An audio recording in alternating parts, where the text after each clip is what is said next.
श्रीमन महाराज के दो पुत्र थे, तीन बेटियां।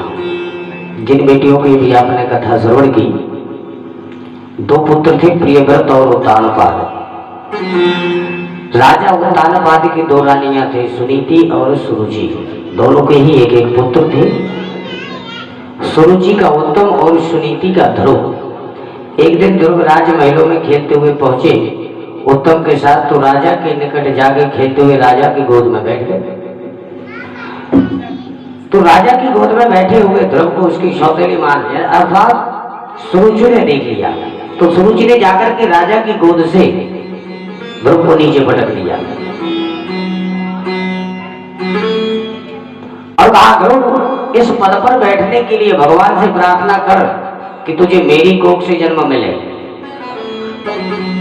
और मेरा पुत्र बन के पैदा होगा तो इस पद का अधिकारी बनेगा। ऐसा कहकर सुरुचि ने ध्रुव को बहुत डांटा, पर वचन ध्रुव को तीर के समान शरीर पर चुभे और रोते हुए अपनी मां सुनीति के पास आए। मां ने जब रोते हुए पुत्र को देखा तो बहुत दुखी होकर बोली, बेटा क्यों रो रहे हो, क्या बात है, हमें बताओ। तो ध्रुव ने सारी कहानी राजमहलों की अपनी मां को सुना दी। सुनते ही मां ध्रुव की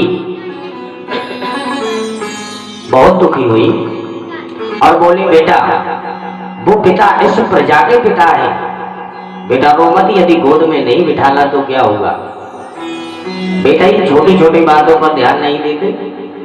बेटा यदि गोद में ही बैठना है तो इस पिता की गोद में नहीं, जाकर के परम पिता की गोद में जाके बैठो। बेटा ये तुम्हारा पिता है, पर वो तो सारे तुम्हारे पिता के भी पिता है, इसलिए उनकी गोद में बैठो। लाडले कन्हैया छैया ले डूंबलैया आज, तेरो दुख दैया दया सिंधु को सुनाएंगे। संपत्ति से हीन श्रेण पराधीन दीनों की, सुन के दीन वाणी दीन बंधु उठ धाएंगे। माता पिता पुत्र व नारी सभी स्वार्थ के, आरती की आरती जितेंद्र प्रभु निभाएंगे। पिता के पिता है सभी, जग के पिता है पूज्य, और परम पिता है वही गोद में बिठाएंगे। ध्रुव बोले, मां यदि वो जगत पिता है तो रहते कहाँ है। मां अब मैं उन्हीं की जाकर के गोद में बैठूंगा। बोले, बेटा वो तो जगत पिता है और वो कहाँ नहीं है, हरि व्यापक सर्वत्र समाना, हर जगह ईश्वर है, कण कण में वो परम पिता है। ध्रुव ने कहा, मां मुझे आशीर्वाद दो कि मैं जा रहा हूं और परम पिता को प्राप्त करके ही वापस आऊंगा। मां ने पुत्र के सिर पर हाथ रखकर आशीर्वाद दिया और ध्रुव ने मां के चरणों में प्रणाम करके वन की ओर चल दिया। त्याग सकल सुख संपदा और राज्य के भोग, ध्रुव जंगल को चल दिए तज परिजन संयोग। घनघोर जंगल में पहुंच गए, परमात्मा को ढूंढते फिर रहे, किससे पूछो, क्या करूं, कैसे ढूंढूं। इतने में देवर्षि नारद जी का दर्शन हो गया। जंगल में दौड़ करके दंडवत करी नारद जी, आश्चर्य में कि नन्हा सा बच्चा जंगल में कैसे घूम रहा है। राजकुमार के मुखमंडल पर एक दिव्य आभा को देख करके नारद जी बोले, बेटा तुम कौन हो। ध्रुव जी ने अपनी सारी व्यथा कथा विस्तार से बताई और कहा, गुरुदेव मैं परम पिता परमात्मा को पाने के लिए जंगल में ढूंढ रहा हूँ। नारद जी तो गदगद हो गए सुन करके। अहो तेजा क्षत्रियाणाम, धन्य है क्षत्रियों का तेज के एक नन्हा सा बालक सौतेली मां के अपमानित होगी परमात्मा को पाने का दृढ़ संकल्प लेकर के निकल पड़ा। पहली इसकी परीक्षा लेके देखो कि इसका वैराग्य किस स्थिति का है, क्योंकि मरकट वैरागी समाज में संसार में ज्यादा होते हैं। मरकट माने बंदर, बंदर जैसा वैराग्य, घर में भाई खटपट तो चल बाबा के मठ पर। जो लड़ाई झगड़े घर में हुए सोई वैराग्य का भूत चढ़ा, अरे कहीं कुछ नहीं रखा, सबको देख लिया, हमने सबको आजमा लिया, मैं तो चला कहीं तीर्थ स्थान में वहीं बैठ के भगवान का भजन करूंगा। आज के बाद घर लौट के नहीं आऊंगा। नाराज होकर के गुस्से में झटपटा के चल दिए और रेलवे स्टेशन तक पहुंचे। पप्पू की याद आई गई। मेरा छोटा सा पोता मेरे ही साथ सोता, मेरे ही साथ खाता, यदि छोड़ के चला जाऊंगा तो वो बीमार पड़ जाएगा। मन को समझाया, चलो 10 बर्तन है वो तो बजते ही रहते हैं, लौट के फिर वापिस आ।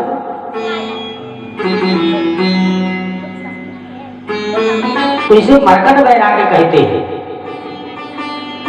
तो ध्रुव जी अभी बच्चे हैं, माँ ने डांट दिया तो भाग गए और माँ की याद आएगी तो घर लौट सकते हैं।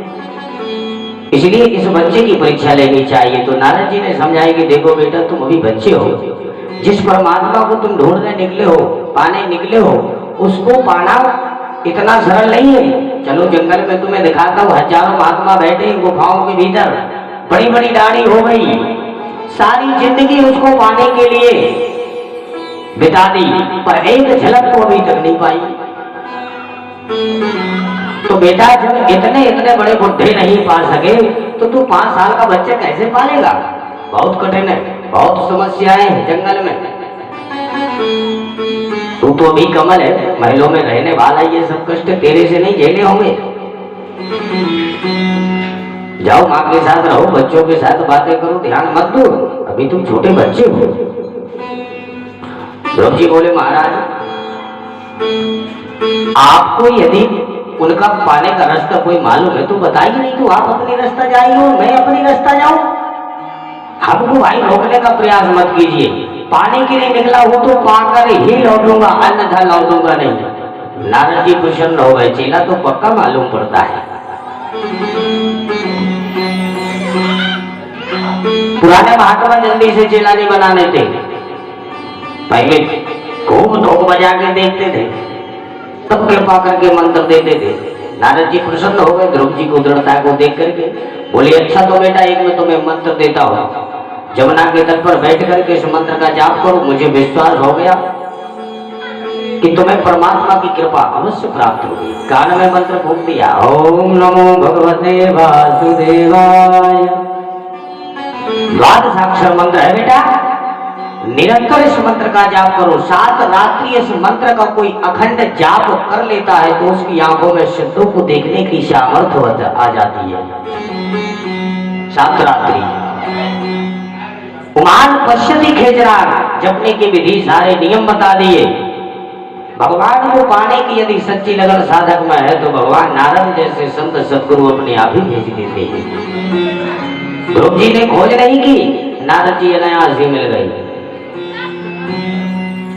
तो कोई इतना बड़ा संत अनायास थोड़ी मिल जाता है ना, बिनु हरि भगत मिल ही नहीं सकता। जब तक प्रभु की कृपा प्राप्त नहीं होती है, विशेष कृपा होती है, तब ऐसे विशिष्ट संतों का हमें दर्शन मिलता है, अनायास में। और हम ऐसे ही समझने लगते हैं कि अनायास मिल गए चलते फिरते, पर भगवान की कृपा के बिना ऐसे संतों का दर्शन दुर्लभ।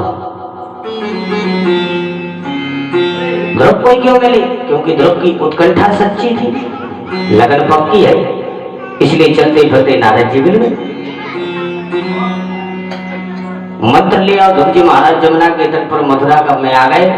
मथुरा में स्नान, यमुना में स्नान किया और टीले पर बैठ करके 12 मंत्र का जाप कर उठी। नियम लिया 3 दिन में एक बार फलाहार और 3 दिन तक सर्वदा निराहार।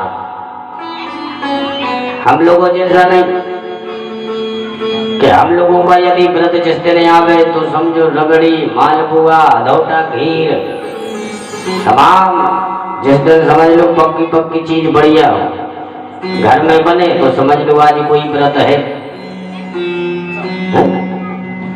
पति देव यदि बाजार जावे और 1 किलो से 1 दर्जन खीरा लेके आवे तो समझ लो आज श्रीमती जी को व्रत है। हाँ, हम लोगों जैसा नहीं, 3 दिन में एक बार तिरात्रांते कपित बदरासन। कंदमूल फल जंगल के जैसे मिल गए, उन सबको लेके फलाहार कर लिया। दूसरे महीने में फलाहार छोड़ करके वृक्षों के पत्ते और धरती की घास पाते हैं।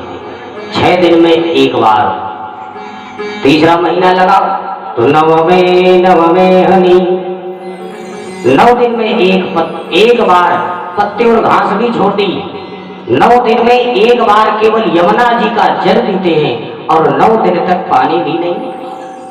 चौथा महीना लगा तो चतुर्थमपि गए मासम द्वादशे हनि।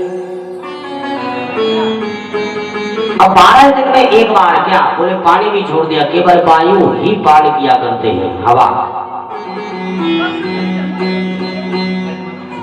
जूते का कर रहा है मुझे वायु का 12 दिन में एक बार।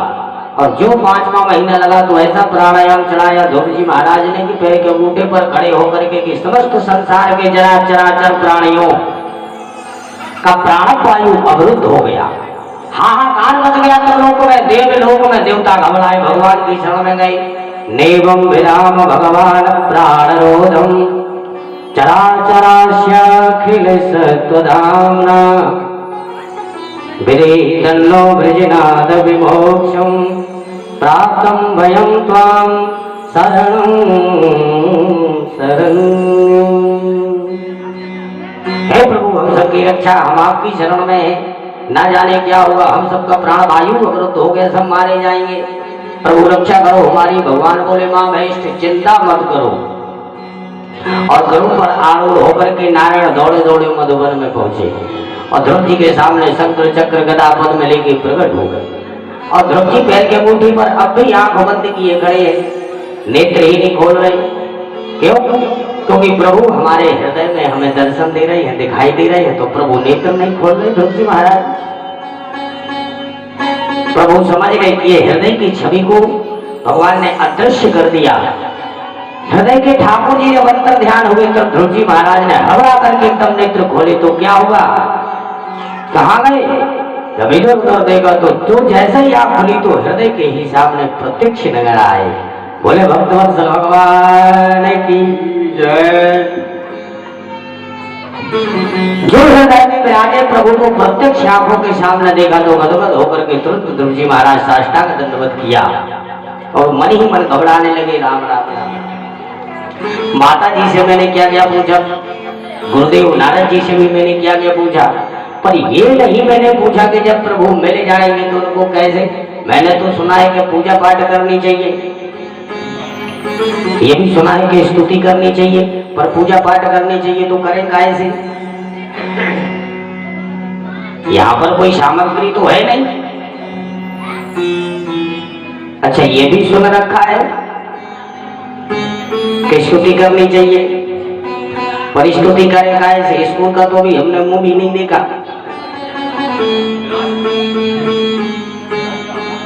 अब ध्रुव जी महाराज बार बार मुंह ताके और हाथ जोड़ के खड़े हो जाए, फिर मुंह तरफ देखे, फिर हाथ जोड़ ले। भगवान ने इस स्थिति को समझ गए। भगवान ने विचार किया, हो ये बात है। जैसे ही भगवान ने अपना पंचजन्य रखा, जैसे ही सिर पर रखा तो ध्रुव जी महाराज को सारा वेद वेदांत कंठस्थ हो गया। बोले भक्तवत्सल भगवान की जय। स्तुति करने लगे। मोगम करोति वाचालम पंगुम लंघयते गिरिं यत्र पातपोहं वन्दे परमानंद माधवम।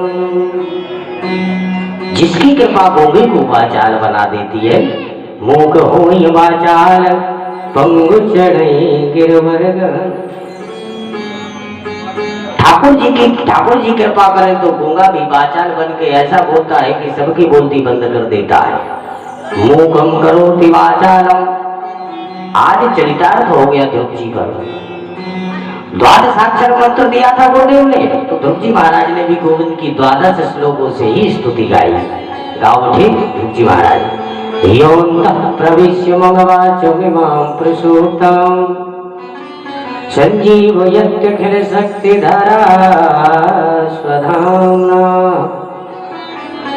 अन्यश्च हस्तचरण श्रवण त्वगादि प्राण नमो भगवते पुरुषाय जी कहते हैं प्रभु योंतः प्रविश्य, आप ही मेरे अंतःकरण में प्रविष्ट है। और ये जो मेरी वाणी है प्रसुप्ता एकदम शिथिल थी, सोई पड़ी थी, कुछ बोले नहीं पा रही थी, पर संजीवनी थी। आपने मेरी वाणी को एकदम नव जीवन दान दे दिया, जागृत कर दिया। अब मेरी ये समझ में नहीं आ रहा है कि अब मैं क्या बोलूं।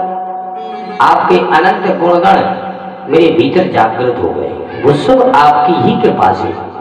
अखिल शक्तिधर, आप समस्त संसार के जितने भी जीव हैं उन सबको शक्ति प्रदान करने वाले हैं।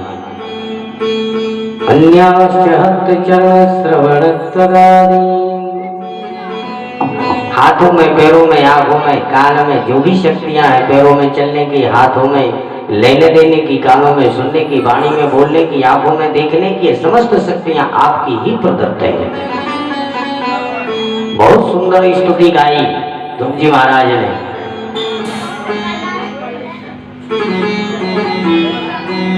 भगवान ने कहा, प्रभु कहते ध्रुव जो तुम्हारी इच्छा है वो मांगो, मैं तुम्हारी भक्ति सुस्तुता से अति प्रसन्न हूं। प्रभु ने हाथ जोड़ लिए, ध्रुव जी महाराज ने कहा प्रभु मुझे कुछ नहीं चाहिए, अभी तक तो कामना थी जब तक आप नहीं थे, अब आप मिल गए तो मुझे किसी भी चीज की आवश्यकता नहीं है। भगवान ने कहा ऐसा नहीं। अब ये नहीं कि ध्रुव जी ने मांगा नहीं तो प्रभु ने दिया नहीं, जो सोचा नहीं वो मिल गया। प्रभु कहते हैं ध्रुव तुम्हारी इच्छा भले ना हो, पर मेरी इच्छा है कि 36,000 वर्ष जाकर के उस पिता के सिंहासन पर बैठ करके राज्य करो। इसके बाद तुम हमारे उत्तर दिशा में जो तारा है उसको ध्रुव तारा दैदीप्यमान करते रहो, ये हमारा आशीर्वाद है।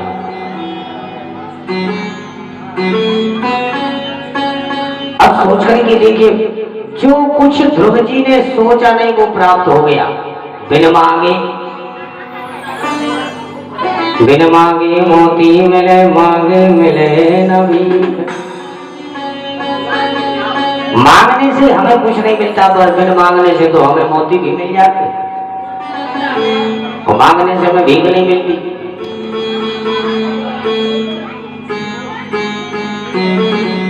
इसलिए प्रभु ने जो दिया वो ध्रुव जी ने कभी सोचा नहीं।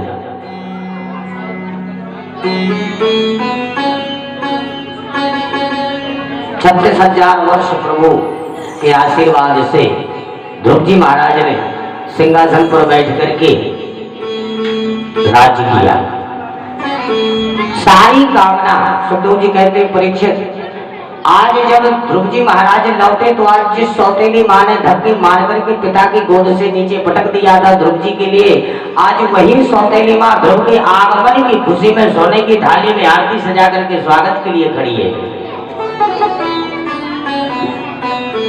आइए ध्रुव, आइए ध्रुव। क्यों? जिन पर कृपा राम की होई, ता पर कृपा करे सब कोई। जिन पर प्रभु की कृपा प्रदत्त हो जाती है उसको फिर संसार के पीछे नहीं भागना पड़ता, संसार उसी के पीछे भागता है। एक साधे सब सधे, सब साधे सब जाए। एक को पकड़ लिया, संसार को पकड़ने की आवश्यकता नहीं।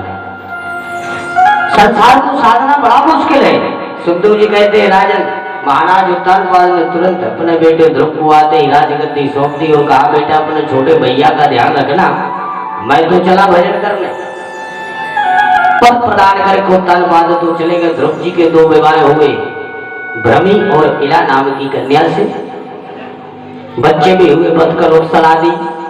परंतु एक दिन इनके सौतेले भाई उत्तम शिकार खेलने वन में गए तो किसी यक्ष से लड़ बैठे, झगड़ा हो गया। यक्ष ने उत्तम का वध कर दिया। ध्रुव को पता चला तो मेरे भैया को किसी ने मार दिया। क्रोध में भर गए, यक्ष नगरी पर आक्रमण बोल दिया, हजारों यक्षों को मौत के घाट उतार दिया। सुनते ही मनु महाराज प्रकट हो गए युद्ध भूमि में और बोले, बेटा गलत बात, तुम्हारे भाई को एक यक्ष ने मारा और तुमने हजारों यक्षों को मार दिया, ये कोई न्याय नहीं है। नायम मार्गो साधूनाम ऋषिकेशानुवर्तिनाम। भगवत भक्तों का ये रास्ता नहीं है बेटा जिस पर तुम चल रहे हो। क्रोध में तुम अंधे हो रहे हो, और जो क्रोध के अधीन हो जाता है बेटा उसकी बुद्धि नष्ट हो जाती है। क्रोधात् भवति सम्मोहः, सम्मोहात् स्मृति विभ्रमा, स्मृति भ्रंशात् बुद्धिनाशः, बुद्धिनाशात् प्रणश्यति। पतन की ओर वह प्रदत्त हो जाता है, वह प्राणी जो क्रोध के अधीन रहता है।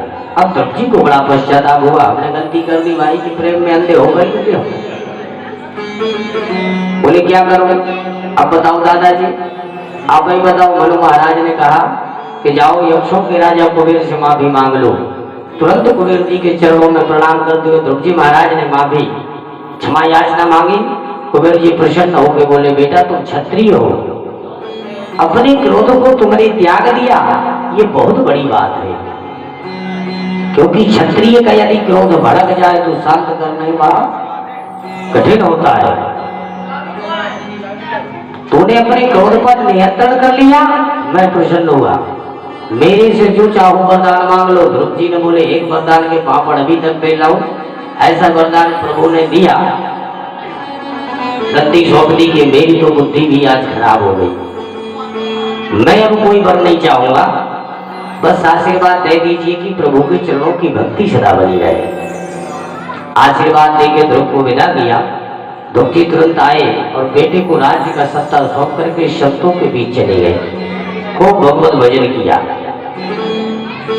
दिन रात भजन करने लगे। संतों के सानिध्य में नित्य सत्संग करते।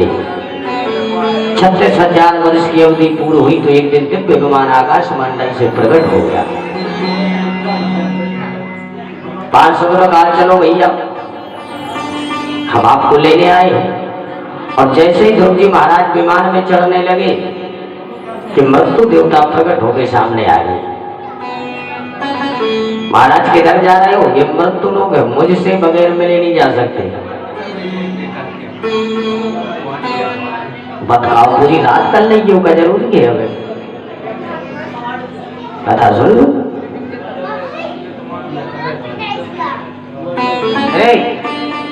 तो सब तीन अलग अलग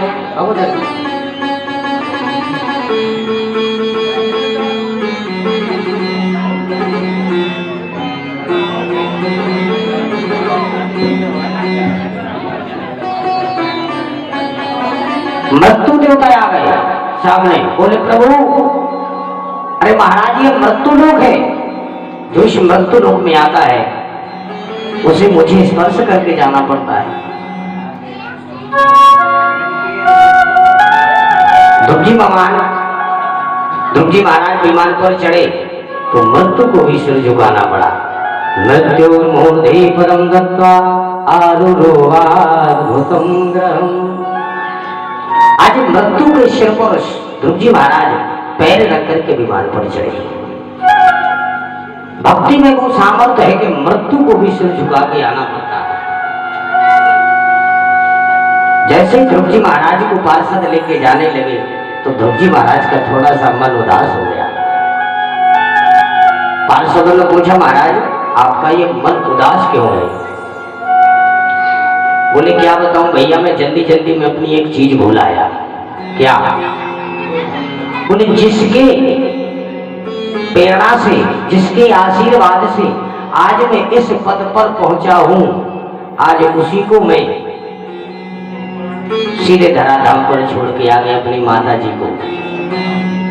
आज उसी माता की ही माँ की कृपा से ही आज मुझे ये परम पद की प्राप्ति हुई है और मैं उसी को छोड़ करके आ गया। पार्षदों ने कहा वत्स, अरे ध्रुव जी महाराज आगे आगे तो देखिए। और जब ध्रुव जी महाराज ने आगे देखा तो एक माता जी का विमान जिस पर माता जी है, और जैसे ही माता जी का दर्शन हो गया, दर्शयामा चतुर्देवीं पुरो यादेन गच्छति। और जिस ध्रुव माँ ने मुझे जन्म दिया है वो तुमसे पीछे कैसे रह पाएगी। अरे वो तो तुमसे आगे आगे जा रही है। बड़े प्रसन्न हुए ध्रुव जी महाराज, और ध्रुव जी माँ का दर्शन करके अपनी माँ के साथ परम भगवान के परम पद को प्राप्त हो गए। बोलिए भक्तवत्सल भगवान की जय। अब नारद जी को जब पता चला कि ध्रुव परम पद का अधिकारी बन गया, तो जहां भी नारद जी जावे उसी को अपना सुनावे। बोले मालूम है, चेला तो हमारा ही था, मंत्र हमने ही दिया था, ये हमारे ही मंत्र का चमत्कार है। जो ध्रुव जी महाराज देख रहे हो, ध्रुव जी आज अटल राज पद की प्राप्ति कर ली, ये हमारा ही तो चमत्कार है। जानते हो वो हमारा चेला है, हम उसके गुरु हैं। जब शिष्य कोई कार्य अच्छे से अच्छा करके दिखा देता है तो गुरु को भी बड़ा गौरवान्वित प्रदान होता है। ये मेरे शिष्य ने कार्य किया। आज शिष्य की प्रशंसा जब सुनी गुरु ने, तो गुरु भी अपने आप को गौरवान्वित करते हैं। वाह, हम लोग तो ठीक ही है, गुरु जी से दीक्षा ले लें फिर भूल ही जाएंगे, हमें मंत्र को ना दो तो गुरु महाराज। बोलो राधे राधे।